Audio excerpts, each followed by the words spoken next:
English को fluently बोलने का सपना देखते वक्त सबसे बड़ा पहाड़ कौन सा लगता है? वही आम ग्रामर के नियम, और खासतौर पर प्रेजेंट इंडेफिनिट सेंटेंसेस। होता क्या है ना, इन छोटी छोटी बारीकियों में अक्सर कंफ्यूजन बनी रहती है।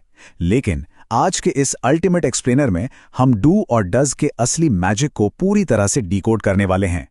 ये एक्सप्लेनर इस डर को हमेशा के लिए खत्म कर देगा, क्योंकि सच यही है। इस एक छोटे से नियम को सीख लीजिए और हजारों करेक्ट सेंटेंसेस खुद ब खुद बनने लगेंगे। एक बार ग्रामर का ये बेसिक फाउंडेशन क्लियर हो गया ना, तो सोचिए इंग्लिश बोलने का कॉन्फिडेंस कितना ज्यादा बढ़ जाएगा। तो चलिए देखते हैं आज हम क्या क्या कवर करने वाले हैं। सबसे पहले प्रेजेंट सिंपल पॉजिटिव सेंटेंसेस का एक क्विक रिफ्रेशर, फिर नेगेटिव्स की पावर, उसके बाद बिना डर के इंग्लिश क्वेश्चंस पूछना, फिर थोड़ा एडवांस लेवल यानी नेगेटिव इंटेरोगेटिव सेंटेंसेस, और आखिर में आम गलतियां और थोड़ी practice. Section 1, present simple positive refresher.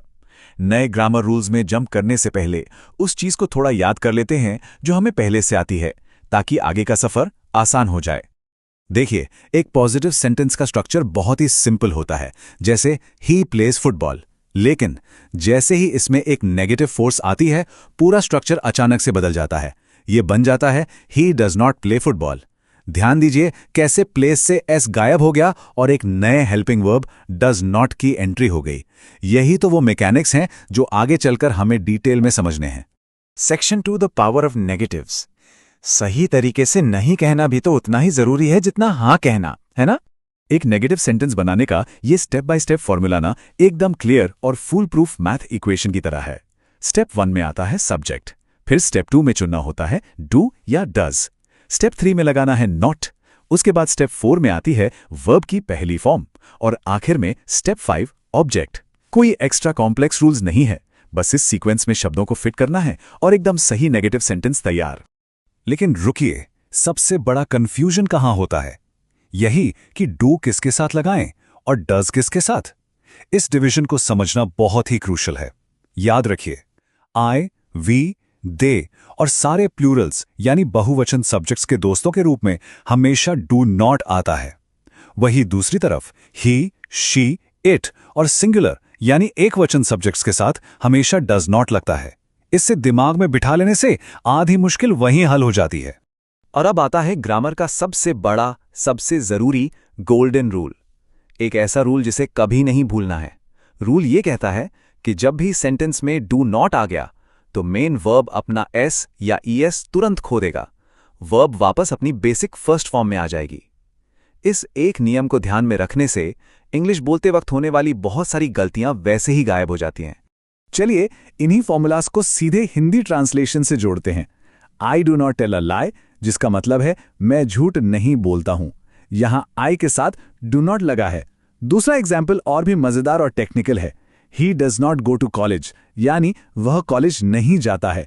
यहां साफ देख सकते हैं कि गोज नहीं लिखा गया है, बल्कि वापस गो लिखा गया है। क्यों? क्योंकि अपना वही गोल्डन रूल यहां अप्लाई हुआ है। Section 3, asking confident English questions. अब देखते हैं कि एक सिंपल सा स्टेटमेंट छोटे से बदलाव के साथ पलटकर एक शानदार सवाल में कैसे बदलता है। सवाल पूछने के लिए हमें लंबा सोचने की बिल्कुल जरूरत नहीं होती, बस एक छोटा सा शिफ्ट करना है। डू या डज को उठाकर सेंटेंस के बिल्कुल शुरू में यानी फ्रंट में रख दीजिए। उसके ठीक बाद आएगा सब्जेक्ट, फिर वर्ब की फर्स्ट फॉर्म और अंत में ऑब्जेक्ट के साथ एक क्वेश्चन मार्क। देखा कितना आसान और सीमलेस ट्रांसफॉर्मेशन था ये। कुछ प्रैक्टिकल एग्जाम्पल्स देखते हैं। पहला सवाल, डू यू स्पीक इंग्लिश, जिसका अर्थ होता है क्या आप अंग्रेजी बोलते हैं। और दूसरा सवाल, डज शी लाइक म्यूजिक, यानी क्या उसे संगीत पसंद है। फिर से नोट कीजिए, डज के आने से लाइक्स वापस लाइक बन गया। जब इन छोटे छोटे नियमों की आदत पड़ जाती है ना, तो बातचीत करते वक्त अलग ही रफ्तार आती है। लेकिन थोड़ा संभल के, यहां एक ऐसी गलती सामने आती है जो रोज सुनने को मिलती है। Do he go to school, ये बिल्कुल गलत सेंटेंस है। क्यों? क्योंकि अपना पुराना रूल लगता है सिंगुलर सब्जेक्ट ही के साथ स्ट्रिक्टली डज ही आएगा। इसलिए इसका बिल्कुल सही और एक्यूरेट सेंटेंस होगा does he go to school. ये डिफरेंस हमेशा के लिए दिमाग में छप जाना चाहिए। Section 4, mastering negative interrogative sentences. अब इस ज्ञान को हम थोड़े एडवांस लेवल पर लेकर चलते हैं। ऐसे कॉम्प्लेक्स सवालों को स्मूथली बोलने के लिए एक खास प्रो टिप है, कॉन्ट्रैक्शंस। कॉन्ट्रैक्शंस का मतलब है शब्दों को छोटा करके बोलना, जैसे डू नॉट बन जाता है डोंट और डज नॉट बन जाता है डजंट। इनका सबसे बड़ा फायदा यह है कि इनके इस्तेमाल से बातचीत पूरी तरह से नेचुरल, फ्लुएंट और पोलाइट लगती है। नेटिव स्पीकर्स लगातार ऐसे ही बात करते हैं। और उन्हीं कंट्रैक्शंस का यूज करके एडवांस सवाल बनाने का फॉर्मूला ये रहा। स्टेप 1 शुरुआत में सीधे डोंट या डजंट लगाना है। Step 2 subject. स्टेप 3 वापस वर्ब की फर्स्ट फॉर्म और स्टेप 4 ऑब्जेक्ट के बाद एक क्वेश्चन मार्क। ये बिल्कुल एक नेचुरल फॉर्मूला है जो फॉर्मल हो या इनफॉर्मल हर तरह की बातचीत में फिट बैठता है। देखते हैं कि ये एडवांस स्ट्रक्चर रियल वर्ल्ड में कैसा लगता है। Don't you go to school, जिसका अर्थ है क्या तुम स्कूल नहीं जाते?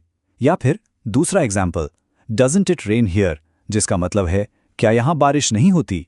ये ऐसे बेहतरीन सवाल हैं जो रोजमर्रा की बातचीत को एकदम सटीक और फ्लुएंट बना देते हैं। Section 5 common mistakes and practice. अब वक्त आ गया है माइंड को थोड़ा चैलेंज करने का और नए सीखे गए ज्ञान को परखने का। एक और आम मिस्टेक पर फोकस करते हैं।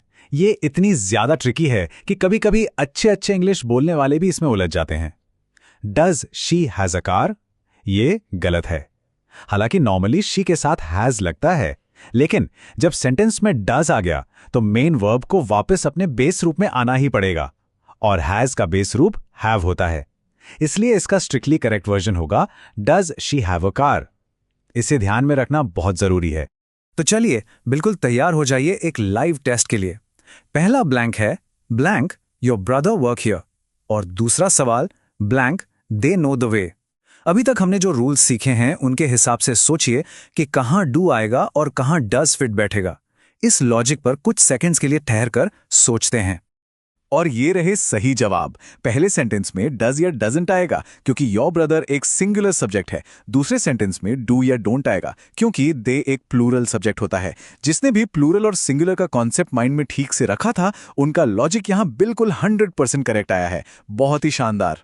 तो इस पूरे एक्सप्लेनर को रैप अप करते हुए एक बड़ा और एम्पावरिंग सवाल, इन बिल्कुल सटीक फॉर्मूलाज और स्ट्रक्चर्स के साथ क्या अब बिना किसी कंफ्यूजन के हर दिन फ्लुएंट इंग्लिश नहीं बोली जा सकती? बिल्कुल आसानी से बोली जा सकती है। बस इन रूल्स को समझना है, थोड़ी प्रैक्टिस करनी है और बिना डर के इन्हें आम बातचीत में अप्लाई करते रहना है। तब तक के लिए नए कॉन्सेप्ट्स एक्सप्लोर करते रहिए और आगे बढ़ते रहिए।